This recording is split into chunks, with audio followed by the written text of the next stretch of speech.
నేడు సిఆర్డీఏ కీలక సమావేశం జరగనుంది. ఉదయం 11 గంటలకు జరగనున్న 44వ సిఆర్డీఏ సమావేశంలో ఎల్పీఎస్ జోన్ 7, జోన్ 10లో మౌలిక వసతుల కల్పనకు ఆమోదం తెలపనుంది అథారిటీ. ఇప్పటివరకు 45,248 కోట్ల విలువైన పనులు చేపట్టేందుకు అథారిటీ ఆమోదం తెలపనుంది. మరో 1,000 కోట్లకు పైబడి పనులు చేపట్టేందుకు అథారిటీ ఆమోదం తెలియజేయనుంది. 2 రోజుల్లో అమరావతి పనులకు టెండర్లు పిలువనుంది. సిఆర్డీఏ రాజధాని అమరావతి పనులు వేగవంతం చేసేందుకు వీలుగా వారానికోసారి అథారిటీ సమావేశం ఏర్పాటు చేస్తుంది ప్రభుత్వం.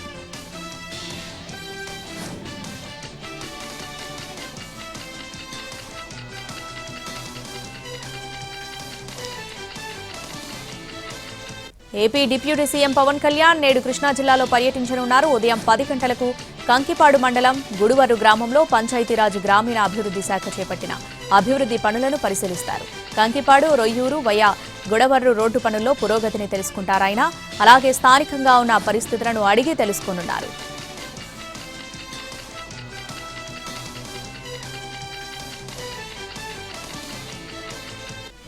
హీరో అల్లు అర్జున్ ఇంటిపై దాడి ఘటనకు సంబంధించి సీఎం రేవంత్ రెడ్డి ఆరా తీశారు. డీజీపీతో మాట్లాడారు సీఎం. బన్నీ ఇంటిపై దాడి వెనుక రాజకీయ పార్టీల ప్రోద్బలం ఉండే అవకాశం ఉందని డీజీపీని అలర్ట్ చేశారు రేవంత్.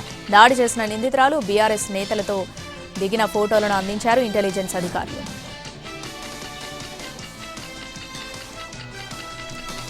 అల్లు అర్జున్ ఇంటిని ముట్టడించారు ఓయూ జేఏసీ నేతలు. రేవతి చావుకు కారణమంటూ 8 మంది యువకులు ఇంటి దగ్గర నినాదాలు చేశారు. రేవతి కుటుంబానికి ₹1 కోటి ప్రకటించాలని డిమాండ్ చేశారు. ఇంటి లోపలికి వెళ్లేందుకు ప్రయత్నించి ఆందోళనకారులను అడ్డుకున్నారు సెక్యూరిటీ సిబ్బంది. వెంటనే అక్కడికి చేరుకున్న పోలీసులు జేఏసీ నేతలను పోలీస్ స్టేషన్కు తరలించారు.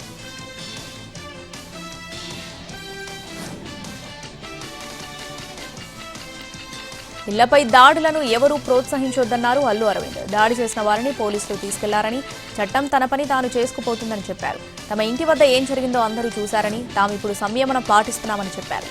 ఇంకా ఎవరైనా గొడవ చేసేందుకు వస్తే పోలీసులు తీసుకెళ్లడానికి రెడీగా ఉన్నారని చెప్పారు అల్లు అరవింద్.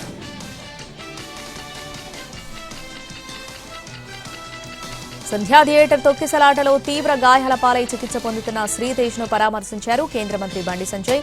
బాలుడి పరిస్థితి ఎలా ఉందో వైద్యులను అడిగి తెలుసుకున్నారు. తండ్రి కుటుంబ సభ్యులతో మాట్లాడారాయన. శ్రీతేజ్ త్వరగా కోలుకోవాలని ఆకాంక్షించారు బండి సంజయ్. అంతకుముందు రేవంత్ సర్కార్పై ఆగ్రహం వ్యక్తం చేశారు కేంద్ర మంత్రి. సినీ పరిశ్రమను దెబ్బతీసేలా ముఖ్యమంత్రి తీరుందని విమర్శించారు. సమస్య ముగిసిన తర్వాత మళ్లీ కావాలనే తెరపైకి తెస్తున్నారని ఆరోపించారాయన.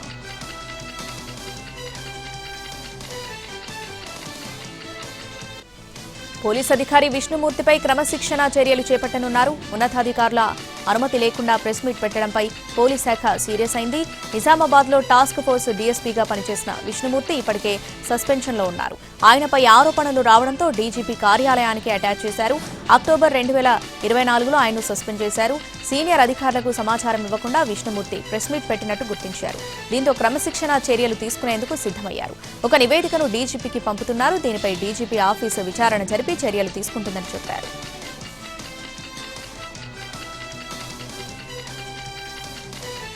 విద్యుత్ ఛార్జీల పెంపును నిరసిస్తూ ఈ నెల 27న వైసీపీ నేతలు ఆందోళనలు చేయనున్నారు.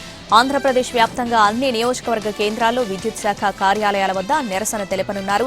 విద్యుత్ వినియోగదారులతో కలిసి భారీ ర్యాలీగా వెళ్లనున్న వైసీపీ నేతలు కరెంటు ఛార్జీలు తగ్గించాలని అధికారులకు వినతిపత్రం అందజేయనున్నారు.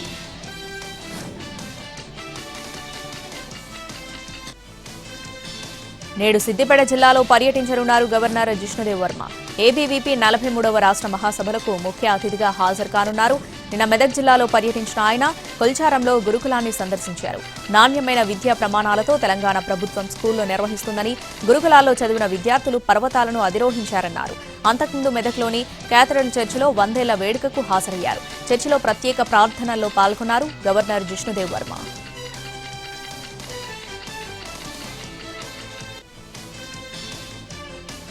హైదరాబాద్ ట్రాఫిక్ సిగ్నళ్ల వద్ద నేటి నుంచి ట్రాన్స్జెండర్లు డ్యూటీ చేయనున్నారు. ట్రాఫిక్ విభాగానికి ఎంపికైన వాళ్లలో డెమో నిర్వహించారు police commissioner CV Anand. Hyderabad police commissionerate పరిధిలో ట్రాఫిక్ వింగ్లో పనిచేయనున్న 39 మంది ట్రాన్స్జెండర్లకు 15 రోజుల పాటు శిక్షణ ఇచ్చారు. తెలంగాణలోని వివిధ జిల్లాల నుంచి వచ్చిన వీరంతా హైదరాబాద్లో డ్యూటీ చేయనున్నారు. అయితే హైదరాబాద్ ట్రాఫిక్ డ్యూటీకి ఎంపిక చేసిన ట్రాన్స్జెండర్లు ఎలా డ్యూటీ చేస్తారు అనే దానిపై దేశం యావత్ ఆసక్తిగా ఎదురుచూస్తోందన్నారు సిపి సివి ఆనంద్. ట్రాఫిక్ అసిస్టెంట్లుగా ఎంపికైన ట్రాన్స్జెండర్లు నేటి నుంచి విధుల్లో ఉంటారన్నారు. వీరంతా విధులు సమర్థవంతంగా నిర్వహించి తెలంగాణ రాష్ట్రానికి గొప్ప పేరు తీసుకురావాలని ఆకాంక్షించారు. ఇవాళ రేపు వైకుంఠ ద్వార దర్శన టికెట్లు విడుదల చేయనుంది టీటీడీ. ఇక 25వ తేదీన ఉదయం 11 గంటలకు మార్చి నెల శ్రీవాణి దర్శన టికెట్లు విడుదల చేస్తామని ప్రకటించింది. 26న ఉదయం 11 గంటలకు 300 రూపాయల ప్రత్యేక ప్రవేశ దర్శనం టికెట్లు అందుబాటులోకి వస్తాయని తెలిపింది. ఈ నెల 26న మధ్యాహ్నం 3 గంటలకు తిరుపతి, తిరుమల వసతి గదుల కోటా విడుదల చేయనుంది.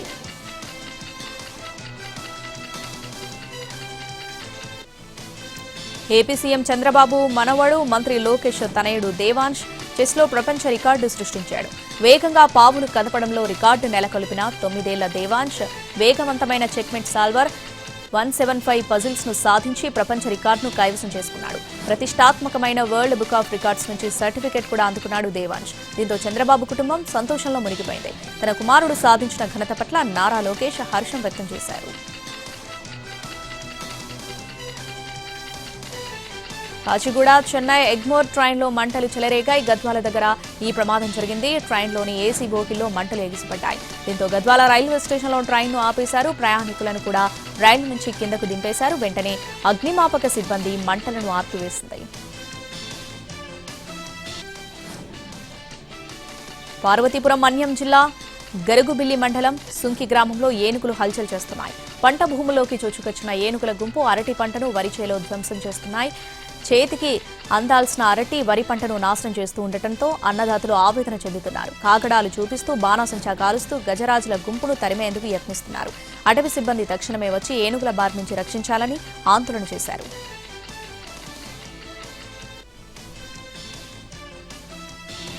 కాంగ్రెస్ అగ్రనేత రాహుల్ గాంధీ తన కుటుంబ సభ్యులతో కలిసి లంచ్ చేశారు. తల్లి సోనియా గాంధీ, సోదరి ప్రియాంక గాంధీ రాబతు వాద్రాతో ఉత్తరప్రదేశ్లోని ఐకానిక్ క్వాలిటీ రెస్టారెంట్కు వెళ్లారు. కుటుంబం చేసిన ఫ్యామిలీ లంచ్లో రాహుల్ మేనకోడలు మిరియా కూడా ఉంది. ఫ్యామిలీ లంచ్ ఫోటోలను సోషల్ మీడియాలో పోస్ట్ చేశారు రాహుల్ గాంధీ.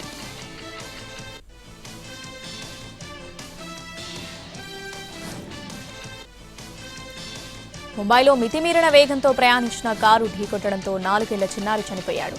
వడాలా ఏరియాలోని అంబేద్కర్ కాలేజ్కు సమీపంలో ఈ ప్రమాదం జరిగింది. మృతుడిని ఆయుష్ లక్ష్మణ్ గా గుర్తించారు. కూలీ పనులు చేసుకుంటూ ఫుట్పాత్ పై జీవిస్తున్న కుటుంబానికి చెందిన వారు ఈ చిన్నారి. ఇక హ్యూందాయ్ క్రెటా కారును నిర్లక్ష్యంగా నడిపి ప్రమాదానికి కారణమైన 19 ఏళ్ల సందీప్ గోలేను పోలీసులు అరెస్ట్ చేశారు. నిందితుడు వాలి పార్లే ప్రాంతానికి చెందినవాడు.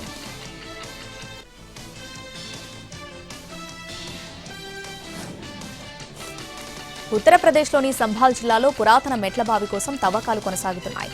చౌంధోసి ప్రాంతంలో 167 ఏళ్ల క్రితం నాటి మెట్లబావిని ఏఎస్ఐ బృందం గుర్తించింది. 400 చదరపు మీటర్ల విస్తీర్ణంలో ఉన్నట్లు నిర్ధారించారు. మెట్లబావి చుట్టూ 4 గదులతో కూడిన పాలరాతి నిర్మాణాలున్నాయని స్పష్టం చేశారు సంభాల్ కలెక్టర్ రాజేంద్ర. అప్పట్లో ఈ బావిని 2-3 అంతస్తుల పాలరాతితో, పై అంతస్తుల ఇటుకలతో నిర్మించారు. 1857లో రాజారాణి సురేంద్ర ఎస్టేట్లో నిర్మించిన ఈ దిగుడు మెట్లబావి పూర్తిగా మట్టితో పూడుకుపోయింది. ఈ మట్టిని తొలగిస్తున్నారు మున్సిపల్ సిబ్బంది.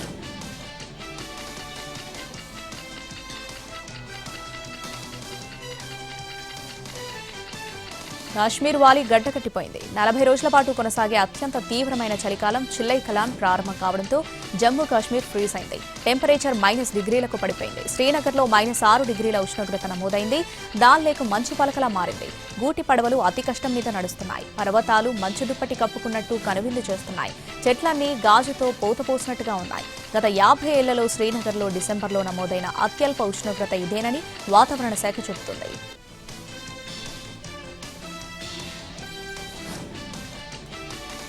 ప్రధాని నరేంద్ర మోడీకి కువైట్ ప్రభుత్వం తమ దేశ అత్యున్నత పురస్కారం the Order of Mubarak Al కబీర్తో సత్కరించింది. Kuwait Emir Sheikh Mishal Al Ahmad Al Jaber Al Sabah ఈ అవార్డును అందజేశారు. వివిధ దేశాల నుంచి ప్రధాని మోడీకి లభించిన 20వ అంతర్జాతీయ అవార్డు ఇది. స్నేహానికి చిహ్నంగా దేశాధినేతలకు, రాజకుటుంబ సభ్యులకు కువైట్ ఈ పురస్కారం అందజేస్తోంది. గతంలో అమెరికా మాజీ అధ్యక్షులు బిల్ క్లింటన్, జార్జ్ బుష్ దీన్ని అందుకున్నారు. మరోవైపు కువైట్ పర్యటనలో ఆ దేశ ఎమిర్తో సమావేశమయ్యారు ప్రధాని. ఇరు దేశాల మధ్య సంబంధాల బలోపేతంతో పాటు ఫార్మా, ఐటీ, ఫిన్టెక్, సెక్యూరిటీ వంటి కీలక రంగాల్లో సహకారంపై చర్చించారు.